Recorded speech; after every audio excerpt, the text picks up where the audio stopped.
तो बिना टाइम गंवाए चैप्टर नंबर 10 शुरू करते हैं, training in sports. Training in sports, तो पहले बात करते हैं कि ट्रेनिंग है क्या। तो ध्यान से सुनो कि ट्रेनिंग जो है ना एक शॉर्ट या लॉन्ग टर्म प्रोसेस है। छोटा भी हो सकता है, लंबा भी हो सकता है। ट्रेनिंग एक शॉर्ट टर्म या लॉन्ग टर्म प्रोसेस है किसी गोल को अचीव करने का या किसी टास्क को अचीव करने का। तो ट्रेनिंग क्या है?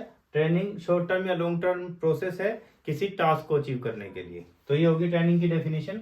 अब ट्रेनिंग अलग अलग टाइम की हो सकती है, मतलब लंबे टाइम की हो सकती है, छोटे टाइम की हो सकती है, बहुत छोटे टाइम की हो सकती है। तो इसे जो ट्रेनिंग चलती है उसे ट्रेनिंग साइकिल कहते हैं। तो जो साइकिल होता है कितने टाइप का होता है साइकिल, ट्रेनिंग का साइकिल कितने टाइप का होता है? तो ट्रेनिंग का साइकिल 3 टाइप का होता है। नंबर 1 होता है आपका माइक्रो साइकिल। तो माइक्रो साइकिल वो 7 दिन से कम का होता है, 7 दिन तक, मतलब 1-2 दिन या 7 दिन तक का जो ट्रेनिंग प्रोग्राम होता है। अगर किसी को ट्रेनिंग दे रहे हैं हम, 2-4-5 दिन की ट्रेनिंग दे रहे हैं, तो माइक्रो साइकिल है, वो छोटे टाइम का है ट्रेनिंग प्रोग्राम। इससे लंबे टाइम का अगर है तो उसे कहा जाता है मीसो मीसो साइकिल। तो मीसो साइकिल 3 से 4 वीक का हो सकता है, 3 से 4 वीक का। और अगर इससे लंबा टाइम अगर ट्रेनिंग में जा रहा है, जैसे भाई यूपी पुलिस की ट्रेनिंग होती है, दिल्ली पुलिस की ट्रेनिंग होती है, मिलिट्री की ट्रेनिंग होती है, डिफेंस के डिफरेंट मतलब कोर की ट्रेनिंग्स होती है, तो उसे कहते हैं मैक्रो साइकिल। मैक्रो साइकिल जो 1 ईयर 1.5 ईयर तक लंबा होता है। तो ये 3 टाइप के होते हैं। नंबर 1 मैंने माइक्रो बताया, मीशो बताया और फिर मैक्रो बताया, 3 टाइप के साइकिल। अब इसके बाद में देखो, अगर हम ट्रेनिंग कर रहे हैं तो ट्रेनिंग में क्या करेंगे, हम कहीं भी जा रहे हैं, मिलिट्री की ट्रेनिंग कर रहे हैं, किसी भी चीज की डिफेंस की ट्रेनिंग कर रहे हैं, तो उसमें क्या करेंगे, वो हमारे जो फिजिकल फिटनेस के कंपोनेंट्स हैं उन्हें जितने भी कंपोनेंट्स हैं उन कंपोनेंट्स को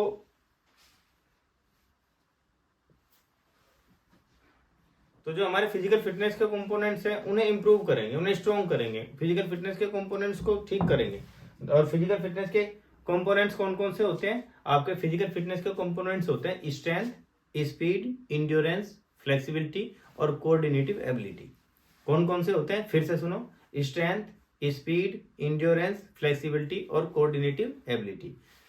स्ट्रेंथ, स्पीड, इंड्योरेंस और फ्लेक्सिबिलिटी। कोऑर्डिनेटिव एबिलिटी की ट्रेनिंग इसमें नहीं है आपके चैप्टर में। तो केवल 4 चीजें, स्ट्रेंथ, स्पीड, इंड्योरेंस और फ्लेक्सिबिलिटी, इनके बारे में मैं बताऊंगा आपको। और इनके इन्हें इंप्रूव करने के जो मेथड है, किस किस टाइप के मेथड से इन्हें इंप्रूव किया जा सकता है, वो चीजें मैं आपको बताऊंगा। सबसे पहले हम बात करेंगे स्ट्रेंथ की। तो सबसे पहले बात करते हैं स्ट्रेंथ की। स्ट्रेंथ क्या है? तो स्ट्रेंथ किसी भी रेजिस्टेंस के अपोजिट आपकी वर्क कैपेसिटी है। कोई भी रेजिस्टेंस हो सकता है। जैसे भाई मेरे हाथ में डस्टर है, ये रेजिस्टेंस है और इसे मैं उठा रहा हूँ, इसके अपोजिट जो मेरी वर्क की कैपेसिटी है वो स्ट्रेंथ कहलाती है। किसी भी प्रतिरोध के विरुद्ध कार्य करने की क्षमता जो है वो शक्ति है। समझ में आ गया स्ट्रेंथ क्या है? स्ट्रेंथ किसी भी रेजिस्टेंस के अपोजिट जो वर्क की कैपेसिटी है वो आपकी स्ट्रेंथ है। स्ट्रेंथ किस किस टाइप की होती है? स्ट्रेंथ होती है आपकी 2 टाइप की। नंबर 1 स्टैटिक स्ट्रेंथ और number 2 dynamic strength. Static strength और डायनेमिक स्ट्रेंथ। देखो, जैसे बोर्ड है और मैं इसे पुश कर रहा हूँ, पीछे की तरफ पुश कर रहा हूँ, पुश तो कर रहा हूँ, स्ट्रेंथ तो लग रही है, लेकिन क्या दिखाई दे रही है स्ट्रेंथ लगते हुए? या फिर मैं एक बारबेल से लटक गया और लटका हुआ हूँ, ठीक, लटका हुआ हूँ, कोई मूवमेंट तो हो नहीं रही लेकिन स्ट्रेंथ तो लग रही है। तो ऐसी स्ट्रेंथ जो इनविजिबल हो, जो दिखाई ना दे, जिसमें वर्क डन होता हुआ दिखाई ना दे, तो उसे क्या कहते हैं? उसे कहते हैं स्टैटिक स्ट्रेंथ। दूसरे नंबर पे डायनेमिक स्ट्रेंथ, ऐसी स्ट्रेंथ जिसमें वर्क डन होता हुआ दिखाई दे। जैसे मैं डंबल से ऐसे कर रहा हूँ, तो वो क्या है? आपका डायनेमिक स्ट्रेंथ। या फिर जितनी भी टाइप की एक्सरसाइजेज होती हैं, जैसे आपका पुशअप्स, पुलअप्स, चिनअप्स, ये जितने भी टाइप के एक्सरसाइजेज हैं वो सारी डायनेमिक हैं। तो ये डायनेमिक स्ट्रेंथ है। डायनेमिक स्ट्रेंथ 3 टाइप की होती है। डायनेमिक स्ट्रेंथ कितने टाइप की होती है? डायनेमिक स्ट्रेंथ 3 टाइप की होती है। Number 1 maximum strength. Maximum strength, explosive strength और स्ट्रेंथ इंड्योरेंस। मैक्सिमम स्ट्रेंथ क्या है? जब हम मिनिमम टाइम में मैक्सिमम फोर्स अप्लाई करते हैं। जैसे हमें शॉर्ट पुट फेंकना है, तो मिनिमम टाइम हमारे पास, पूरा जोर लगा के फेंक रहे हैं हम इसे एक बार में, तो मैक्सिमम स्ट्रेंथ है। जैसे हम वेट लिफ्टिंग कर रहे हैं, वेट उठाना है, तो मिनिमम टाइम में, कितने भी कम टाइम में उठा लो आप, एक बार ही ताकत लगानी है, पूरी जितनी भी ताकत है वो एक बार में अप्लाई करनी होती है। तो इस टाइप की जो स्ट्रेंथ होती है उसे कहते हैं मैक्सिमम स्ट्रेंथ। एक्सप्लोसिव स्ट्रेंथ क्या है? एक्सप्लोसिव स्ट्रेंथ है स्ट्रेंथ विद स्पीड, स्पीड के साथ परफॉर्मेंस करनी होती है स्ट्रेंथ आपकी। जैसे आपका जेवलिन थ्रोइंग का है, तो जेवलिन फेंकना है हमें, तो दौड़ के फेंकना होता है, जितना तेज दौड़ेंगे इतना ज्यादा दूर पड़ेगा। या फिर लॉन्ग जंप है, दौड़ के कूदना है हमें, तो जो स्ट्रेंथ है उसे परफॉर्म करना होता है स्पीड के साथ, स्ट्रेंथ विद स्पीड, स्पीड के साथ, तो उसे कहते हैं एक्सप्लोसिव स्ट्रेंथ। एक्सप्लोजन ऐसे ही तो होता है, स्पीड के साथ ही तो होता है, तो स्ट्रेंथ विद स्पीड, तो ये एक्सप्लोसिव स्ट्रेंथ होती है। और स्ट्रेंथ इंड्योरेंस है, देखो जैसे मैं कोई काम कर रहा हूँ, जैसे डंबल ही उठा रहा हूँ, तो एक टाइम पे ऐसा मन करेगा कि बस अब नहीं, अब इससे ज्यादा करना बस की नहीं है मेरे, फिर भी लेकिन मैं डंबल उठा रहा हूँ, तो फटीग की पोजीशन में भी वर्क डन करना, ये स्ट्रेंथ इंड्योरेंस है। तो ये टाइप बता दिए मैंने आपको डायनेमिक स्ट्रेंथ के। मैं स्ट्रेंथ के टाइप दो बताया आपको, static strength, dynamic strength. Static strength का कोई टाइप नहीं है, डायनेमिक स्ट्रेंथ के 3 टाइप है। मैक्सिमम स्ट्रेंथ मतलब मिनिमम टाइम में मैक्सिमम वर्क करना या मैक्सिमम फोर्स अप्लाई करना। Explosive strength, strength with speed. और स्ट्रेंथ इंड्योरेंस मीन्स कुछ टाइम के लिए थकावट की स्थिति में भी वर्क डन करना। अब मेथड कौन कौन से हैं ट्रेनिंग में, हम क्या करते हैं ट्रेनिंग में, हम इन चीजों को इंप्रूव करते हैं। तो स्ट्रेंथ को इंप्रूव करने के लिए 3 मेथड है। स्ट्रेंथ को इंप्रूव करने के लिए 3 मेथड है। Number 1 isometric method, isotonic method और आइसोकाइनेटिक मेथड। पहले बात करते हैं आइसोमेट्रिक मेथड की, आइसोमेट्रिक एक्सरसाइजेज की, कि कौन कौन सी आइसोमेट्रिक एक्सरसाइजेज होती हैं जिनमें कुछ काम होता हुआ दिखाई ना दे। जैसे वाल पुश करना, ठीक, लटके रहना या प्लैंक बन जाना, ये सारी एक्सरसाइजेज क्या होती हैं, ये सारी एक्सरसाइजेज आइसोमेट्रिक एक्सरसाइजेज है। फिर आइसोमेट्रिक एक्सरसाइजेज में एक तो ये होता है कि बोरिंग सी होती हैं, अभी जो ज्यादा ब्लड प्रेशर के बीमार हैं उनके लिए ठीक नहीं होती, ये कुछ इनकी मतलब डिमेरिट्स हैं। अब बात करते हैं आइसोटोनिक एक्सरसाइजेज की, कि आइसोटोनिक एक्सरसाइजेज कौन कौन सी होती है। जितनी भी एक्सरसाइजेज जानते हो, pull up, chin up, dumbbell, barbell, जितनी भी एक्सरसाइजेज जानते हो वो सारी आइसोटोनिक एक्सरसाइजेज है, जिनमें वर्क डन होता हुआ दिखाई देता है, वो सारी आइसोटोनिक एक्सरसाइजेज है। आइसोकाइनेटिक एक्सरसाइजेज, आइसोकाइनेटिक एक्सरसाइजेज वो इस टाइप की एक्सरसाइज है जिसमें दोनों चीजें अप्लाई होती हैं, आइसोटोनिक भी और आइसोकाइनेटिक भी। ये मशीनों के द्वारा ही होती है। इसमें जैसे बस एक एक्सरसाइज ऐसी है जो मशीनों से नहीं होती और उसमें आइसोकाइनेटिक ही होता है, जैसे तैरना, जिस स्थिति में है उसमें बनने के लिए भी फोर्स अप्लाई कर रहे हैं और आगे बढ़ने के लिए भी फोर्स अप्लाई कर रहे हैं, तो ये आइसोकाइनेटिक है। तो मैं आपको फिर से बता रहा हूँ एक बार कि जो इसे इंप्रूव करने के लिए, स्ट्रेंथ को इंप्रूव करने के लिए 3 मेथड है। आइसोमेट्रिक जिसमें वर्क डन होता हुआ दिखाई ना दे, जैसे प्लैंक बनना और ये दीवार को पुश करना या लटके रहना। आइसोटोनिक जिसमें वर्क डन होता हुआ दिखाई दे, पुनअप, चिनअप और पुशअप्स और जितनी भी चीजें हैं ये सारी। और आइसोकाइनेटिक जो मशीनों के द्वारा होती है और इसमें दोनों चीजें हो जाती हैं। अब बात करते हैं नेक्स्ट, बात करते हैं इंड्योरेंस की। पहले बता देता हूं मैं कि इंड्योरेंस है क्या। किसी भी वर्क को सस्टेन रखने की जो कैपेसिटी है उसे कहते हैं इंड्योरेंस। किसी भी वर्क को सस्टेन रखने की कैपेसिटी को इंड्योरेंस कहते हैं। देखो इंड्योरेंस 2 टाइप से क्लासिफिकेशन हो सकता है इंड्योरेंस का। कोई भी हम काम करते हैं तो उसमें 2 चीजें होती हैं, एक तो होता है वर्क का नेचर और दूसरा होता है टाइम। देखो जैसे हम डेंसिटी ऑफ वर्क बढ़ा दें, जैसे मान लिया हम एक सिर पे वजन लेके जा रहे हैं, 1 किलो वजन लेके जा रहे हैं तो ज्यादा टाइम तक जा सकते हैं, और अगर हम 50 किलो वजन लेके चल रहे हैं तो कम टाइम तक चल सकते हैं। तो अगर डेंसिटी ऑफ वर्क बढ़ा दिया जाए तो टाइम कम हो जाएगा, और टाइम मतलब अगर टाइम बढ़ा दिया जाए तो वो कम हो जाएगा। कम करेंगे बढ़ेगा, बढ़ेगा बढ़ाएंगे तो कम होगा, तो ऐसे होता है। तो अगर वर्क के नेचर के अकॉर्डिंग देखा जाए इसका क्लासिफिकेशन, तो ये 3 टाइप का, बेसिक इंड्योरेंस, जनरल इंड्योरेंस और स्पेसिफिक इंड्योरेंस। बेसिक इंड्योरेंस वो इंड्योरेंस है जो कम डेंसिटी पे, कम वर्क पे, जैसे पैदल चल रहे हैं, पैदल चलते ही जा रहे हैं, चलते ही जा रहे हैं, चलते ही जा रहे हैं, तो वर्क का नेचर जो है ना उसमें डेंसिटी कम है, मतलब काम का जो भार है वो कम है और उस पर चलते जा रहे हैं, इस इंड्योरेंस को कहते हैं बेसिक इंड्योरेंस। जनरल इंड्योरेंस है जिसमें थोड़ा वर्क भी ज्यादा हो, जैसे हम फुटबॉल खेल रहे हैं या क्रिकेट खेल रहे हैं, तो वो होती है जनरल इंड्योरेंस।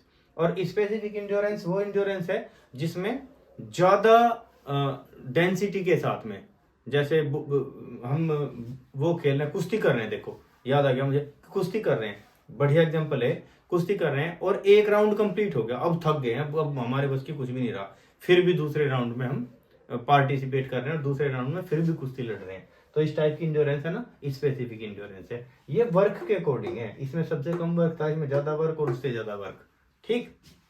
अब बात करते हैं टाइम के अकॉर्डिंग। टाइम के अकॉर्डिंग किस किस टाइप की इंड्योरेंस हो सकती है। तो टाइम के अकॉर्डिंग स्पीड इंड्योरेंस हो सकती है। स्पीड इंड्योरेंस 45 सेकंड तक। जब हम दौड़ते हैं, बहुत स्पीड के साथ दौड़ते हैं, तो एक टाइम ऐसा आता है दौड़ने के लिए मन नहीं करता, फिर भी हम उसे सस्टेन रखते हैं अपनी स्पीड को, तो उसे कहते हैं स्पीड इंड्योरेंस। दूसरे नंबर पे शॉर्ट टर्म इंड्योरेंस। जो शॉर्ट टर्म इंड्योरेंस है आपकी, वो 45 सेकंड तक होती है। 45 सेकंड के बाद, सॉरी 45 सेकंड तक स्पीड इंड्योरेंस, 45 सेकंड के बाद आपकी, और 2 मिनट तक शॉर्ट टर्म इंड्योरेंस। छोटे टाइम की इंड्योरेंस वो 2 मिनट तक है। फिर आपकी आगे mid term endurance. Mid term endurance जो है 11 मिनट तक, 2 मिनट से 11 मिनट तक आपकी मिड टर्म इंड्योरेंस। और लॉन्ग टर्म इंड्योरेंस आपकी जो 11 मिनट के बाद, जैसे आप मैराथन दौड़ रहे हो, या फिर यहाँ से दौड़ के 100 किलोमीटर दूर जा रहे हो, या फिर साइकिलिंग कर रहे हो, इस टाइप की जितनी भी चीजें हैं वो कहलाती है लॉन्ग टर्म इंड्योरेंस। तो ये मैंने आपको बता दिया, क्लासिफिकेशन कर दिया इंड्योरेंस का। अब मैं बात करता हूँ कि इंड्योरेंस को डेवलप करने के कौन कौन से ट्रेनिंग मेथड है। बात करते हैं इंड्योरेंस को डेवलप करने के कौन कौन से मेथड है। तो नंबर 1 पे है continuous training method. Continuous training method ये है कि भाई ट्रेनिंग करते ही जाना है लगातार। जैसे दौड़ लिए तो एक फेज लेके, मतलब इतनी डेंसिटी पे, जैसे एक बार दौड़ना शुरू कर दिया और हम 10 किलोमीटर पर आवर की स्पीड से दौड़ रहे हैं, तो दौड़ते ही जाना है, दौड़ते ही जाना है, दौड़ते जाना है, रुकना नहीं है। तो इस टाइप के ट्रेनिंग मेथड को कहते हैं कंटिन्यूअस ट्रेनिंग मेथड, जिसमें वर्क का नेचर कंटिन्यूअस हो रहा हो, continuous training method. Interval method क्या है कि जैसे मान लिया कंटिन्यूअस ट्रेनिंग मेथड तो ये है कि जैसे पुशअप कर रहे हैं हम, 100 तक कर रहे हैं, तो 100 तक करते ही जाना है, करते ही जाना है, करते ही जाना है। और इसमें इंटरवल ट्रेनिंग मेथड में बीच बीच में इंटरवल लेके, जैसे हम पुशअप कर रहे हैं तो 10-10 के सेट, 10 का सेट किया और फिर रेस्ट किया, फिर 10 का सेट, फिर रेस्ट, फिर 10 का सेट। तो बीच बीच में इंटरवल लेके, बीच में आराम करके, जब आराम करेंगे बीच में तो क्या होगा, रिकवरी हो जाएगी, फिर से हम कर लेंगे।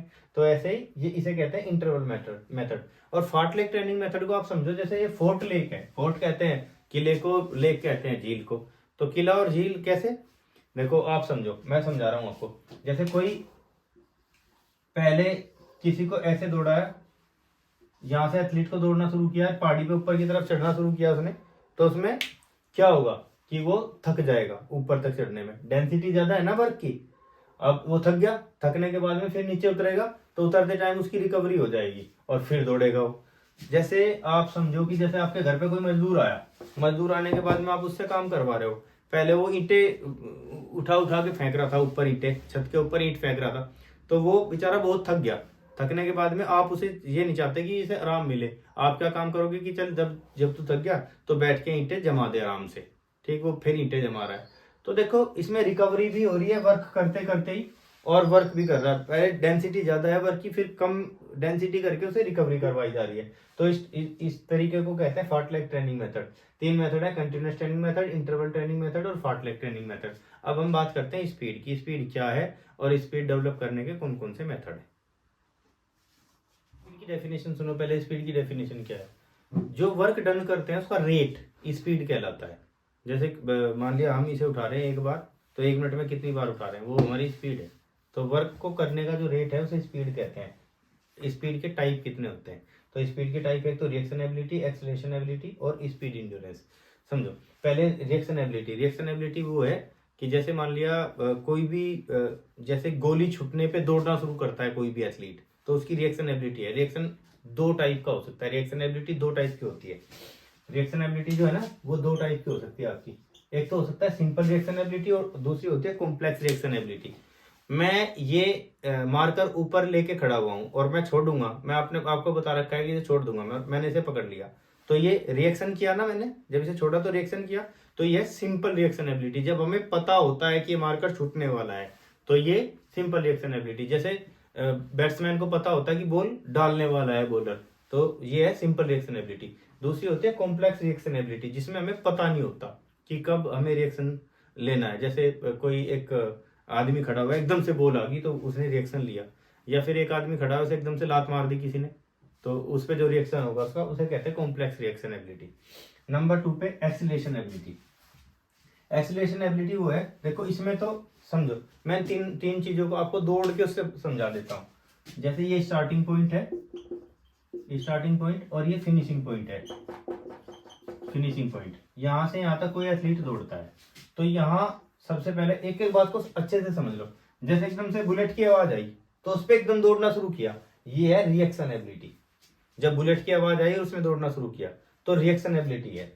फिर उसके बाद ये देखो, मैं यहाँ स्पीड बता रहा हूँ, स्पीड को बढ़ाना शुरू करेगा, जीरो से शुरू करी, बढ़ाता गया बढ़ाता गया बढ़ाता गया, तो स्पीड को बढ़ाता जा रहा है बढ़ाता जा रहा है, तो इसे कहते हैं एक्सीलरेशन एबिलिटी। जब उसकी स्पीड बढ़ती जा रही है, तो यहाँ से यहाँ तक क्या हुआ, ये यहाँ से यहाँ तक जहां तक स्पीड बढ़ती जा रही है, यहाँ तक क्या हुआ, ये एक्सीलरेशन एबिलिटी हुई, एक्सीलरेशन एबिलिटी। फिर उसके बाद में स्पीड इंड्योरेंस, स्पीड इंड्योरेंस है, देखो यहां तक बढ़ गया वो, जितनी स्पीड उसने अचीव करनी थी उतनी स्पीड अचीव कर ली। अब उसी स्पीड को बनाए रखना, उसी स्पीड को बनाए रखना, उसी स्पीड को बनाए रख के दौड़ना, तो उसे कहते हैं स्पीड इंड्योरेंस। क्योंकि घटते हुए क्रम पे चली जाती है ना, फिर भी वो उसे बनाने की कोशिश कर रहा है और दौड़ता जा रहा है, तो इसे कहते हैं स्पीड इंड्योरेंस। और एक होती है लोकोमोटर एबिलिटी। लोकोमोटर एबिलिटी जो होती है वो लोकोमोटर एबिलिटी, लोकोमोटर एबिलिटी क्या है कि इस पूरे एक्शन में जितना भी टाइम लगा वो लोकोमोटर एबिलिटी। फिर से समझा रहा हूं मैं आपको, टाइप ऑफ स्पीड समझा रहा हूं। सबसे नंबर पे होता है नंबर 1 पे होता है रिएक्शन एबिलिटी, एकदम से बुलेट चली और एकदम से दौड़ना शुरू कर दिया, रिएक्शन। उसके बाद में एक्सीलरेशन, जब वो स्पीड बढ़ाता जा रहा है, वो उसकी एक्सीलरेशन एबिलिटी। फिर उसके बाद में वो उसी स्पीड को रोकने की कोशिश कर रहा है, लेकिन स्पीड कम होती जा रही है, तो उसे कहते हैं स्पीड इंड्योरेंस। जो भी उसकी स्पीड का वो है इंड्योरेंस, मतलब ताकत लगा रहा है, उसे सस्टेन रखने की कोशिश कर रहा है, तो वो स्पीड इंड्योरेंस। और बाद में इसे पूरे के पूरे को करने में जितना भी टाइम लगा, तो उसे कहा जाता है लोकोमोटर एबिलिटी। तो ये टाइप ऑफ स्पीड है। अब स्पीड जो है ना, उसे डेवलप करने के दो मेथड है, दो मेथड है। नंबर 1 पेस रन, स्पीड को डेवलप करने के दो मेथड हैं, स्पीड को डेवलप करने के, एक्सीलरेशन रन और एक पेस रन। एक्सीलरेशन रन क्या है, जैसे आप जाते हो ना सुबह के टाइम दौड़ने के लिए जाते हो, तो एक तो कहते हो कि शॉट मार रहे हैं हम भाई, छोटे छोटी उसमें टुकड़ों में दौड़ रहे हैं, छोटे छोटे टुकड़ों में दौड़ रहे हैं, एकदम तेजी से साथ दौड़ते हो 100 मीटर तक, छोटे छोटे टुकड़ों में 40 मीटर दौड़ते हो, 50 मीटर दौड़ते हो, और एक कंटिन्यूअस दौड़ते हो। तो जो एकदम स्पीड के साथ दौड़ना है, स्पीड के, वो है एक्सीलरेशन रन। जीरो से शुरू करो, जहां तक तेज कर सकते हैं उतनी तेज किया हमने, वो होता है एक्सीलरेशन रन।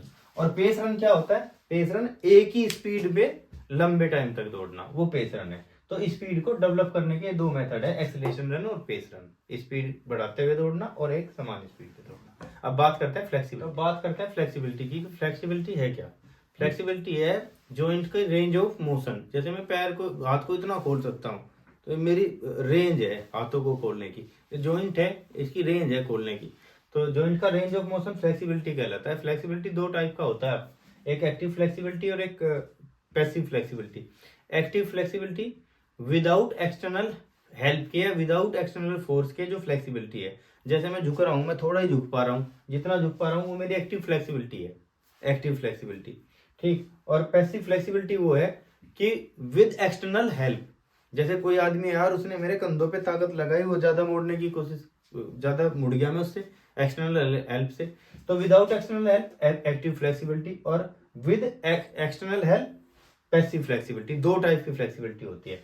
जो पैसिव फ्लेक्सिबिलिटी होती है उसका कोई टाइप नहीं होता, और जो एक्टिव फ्लेक्सिबिलिटी है उसके दो टाइप हैं, एक तो स्टैटिक और एक डायनेमिक। स्टैटिक ये कि मैं ना ताकत लगाई और मुड़ा, बस इतना ही मुड़ पाया, और एक झटके के साथ ऊपर से एकदम से डायनेमिक रूप में, मतलब स्पीड के साथ एकदम से कोशिश करी और पूरा झुक गया, तो ये स्टैटिक जो धीरे जहां तक धीरे से जा सकते हैं, और डायनेमिक स्पीड के साथ परफॉर्म करना। जैसे मैं पैरों को खोलता हूँ, इतना ही खोल पाया, लेकिन झटके के साथ एकदम से प्रेशर के साथ पैरों को खोल दिया इतना, तो वो डायनेमिक हो गया।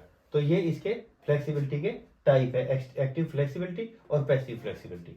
अब मैं बता रहा हूँ आपको कि फ्लेक्सिबिलिटी को डेवलप करने के कौन कौन से, फ्लेक्सिबिलिटी को इंप्रूव करने के या डेवलप करने के मेथड है। नंबर 1 है बैलिस्टिक मेथड। बैलिस्टिक मेथड में क्या है कि झटके के साथ, जैसे हमने झटका दिया, पैरों को झटका दिया, एकदम से खोल दिया, झटका देके खोल देना, या फिर रबड़ बैंड लगा के खींच के खोल देना, तो ये बैलिस्टिक मेथड है। स्टैटिक स्ट्रेचिंग मेथड में क्या है कि जैसे मान लिया मैं झुक नहीं पा रहा हूँ ज्यादा, और मुझे फ्लेक्सिबिलिटी इंप्रूव करनी है अपनी, तो जहां तक भी झुका जाता है पूरी कोशिश करूं, जहां तक झुका जाता है वहां 10 सेकंड के लिए होल्ड करूं, जहां दर्द होने लगे, पूरा पेन होने लगे, वहां 10 सेकंड के लिए होल्ड करूं, फिर सीधा हो जाऊं और फिर दोबारा करूं। तो ये है स्टैटिक स्ट्रेचिंग मेथड, धीरे धीरे करना। एक डायनेमिक स्ट्रेचिंग मेथड है वार्म अप करने के बाद में, जैसे डांस करते हुए अपने वेट का यूज करते हुए, या इस टाइप से जिसमें स्पीड के साथ परफॉर्मेंस दी जाए स्ट्रेचिंग को इंक्रीज करने की, स्पीड के साथ स्ट्रेचिंग इंक्रीज करना। एक होता है प्रीपियो सेफ्टी मेथड, सबसे अच्छा मेथड वैसे यही होता है प्रीपियो सेफ्टी मेथड।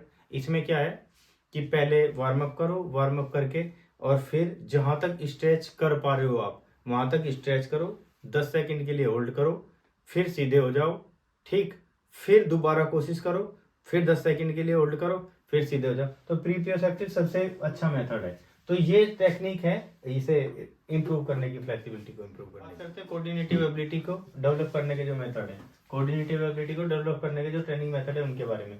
नंबर 1 पे है orientation ability. Orientation ability individual होती है। जैसे मान लिया मैं कबड्डी खेल रहा हूँ, मैं अपने आप को फिट रख पा रहा हूँ किस टाइप से, या फिर मैं कुश्ती कर रहा हूँ, कुश्ती में है सबसे ज्यादा, तो क्योंकि इंडिविजुअल गेम है, अपने आप ही करना है जो कुछ भी करना है, अपने साथ अपने आप को ही कोऑर्डिनेट करना खुद, तो वो है ओरिएंटेशन एबिलिटी। कपलिंग एबिलिटी वो है कि मैं अपने, जैसे मान लिया फुटबॉल खेल रहा हूँ, फुटबॉल खेलते टाइम आगे से फुटबॉल आई और मैंने सिर से रोका और फिर पैरों से हिट किया उसे, तो कोऑर्डिनेशन किया मैंने सिर के साथ और पैरों के साथ, तो इसे कहते हैं कोऑर्डिनेशन एबिलिटी। तो सॉरी, कपलिंग एबिलिटी, सॉरी, सिर से रोका और पैरों से मारा, तो इसे कहते हैं कपलिंग एबिलिटी। तीसरे नंबर पे आपका रिएक्शन एबिलिटी। रिएक्शन एबिलिटी, जब भाई मैंने बताया था रिएक्शन एबिलिटी वो एबिलिटी है जब कोई चीज हमें दी जाती है और उस पर हम रिएक्शन लेते हैं, वो रिएक्शन एबिलिटी है। वो दो टाइप का होता है, सिंपल रिएक्शन एबिलिटी और complex reaction ability. Simple reaction ability वो एबिलिटी है जब हमें पता ना हो कि कब रिएक्शन देना है, और कॉम्प्लेक्स रिएक्शन एबिलिटी जब हमें पता ना हो कब रिएक्शन करना है हमें, और सिंपल रिएक्शन एबिलिटी वो है जब हमें पता हो कि कब रिएक्शन हमें देना है। आगे चलते हैं, बैलेंस एबिलिटी। बैलेंस एबिलिटी किसी भी एक्टिविटी को परफॉर्म करते टाइम जो बैलेंस बना के रखना होता है अपने शरीर का, खुद से गिरना भी नहीं भी और परफॉर्म भी करना है, तो उसे कहते हैं बैलेंस एबिलिटी। रिदमिक एबिलिटी वो है कि जब हम टीम है पूरी की पूरी, मान लिया खो खो खेल रहे हैं, उसमें चैन खो देनी है, एक के बाद एक के बाद एक के बाद एक खो देनी है, तो उसे कहा जाता है रिदमिक एबिलिटी। जो रिदम में काम करे जाते हैं उसे रिदमिक एबिलिटी कहते हैं। एडेप्टेशन एबिलिटी ये है कि भाई मान लिया मैं है ना कि बैट लिए खड़ा हूँ और सामने वाला बॉलर है ना यॉर्कर बॉल डालने वाला है, यॉर्कर के हिसाब से मैंने खुद को तैयार करना है, फिर लास्ट में मुझे दिखाई दिया कि अरे उसने तो चेंज कर दिया, तो बाउंसर डाल रहा है, तो बाउंसर के हिसाब से अपने आप को चेंज कर लेना, तो इसे कहते हैं एडेप्टेशन। एडेप्टेशन अलग अलग चीजों को एडेप्ट कर लेना, टाइम टू टाइम एडेप्ट कर लेना, तो एडेप्टेशन एबिलिटी। और डिफरेंशिएशन एबिलिटी क्या है? डिफरेंशिएशन एबिलिटी ये है कि जैसे एक टेक्निक और दूसरी टेक्निक, जैसे मान लिया मेरी खेलने की एक तो स्लो तरीका है और एक फास्ट तरीका है, तो अलग अलग टेक्निक है। अब ये 10 के 10 चैप्टर आपके कंप्लीट हो गए, मैंने पूरी स्पीड के साथ आपको पढ़ाया, और अगर आपको पसंद आया हो तो आप लाइक करें, कमेंट करें। और हाँ, एक शिकायत है भाई आपसे, आप वीडियो देखते हो, खूब व्यूज हैं, लेकिन सब्सक्राइब नहीं कर रहे हो। सब्सक्राइब चैनल करोगे तब ज़्यादा मोटिवेशन मिलेगा। मैं टाइम टू टाइम आपके लिए वीडियो लेके आता रहूँगा। 11th क्लास के आपके छोटे भाई बहन कोई 11th क्लास में हो तो उन्हें भी बताना मेरी वीडियोस के बारे में। मैं 11th की भी पूरी सीरीज लेके आऊँगा और अब 12th की भी पूरी सीरीज लेके आऊँगा मैं। थैंक यू मेरे प्यारे बच्चों, थैंक यू वेरी मच।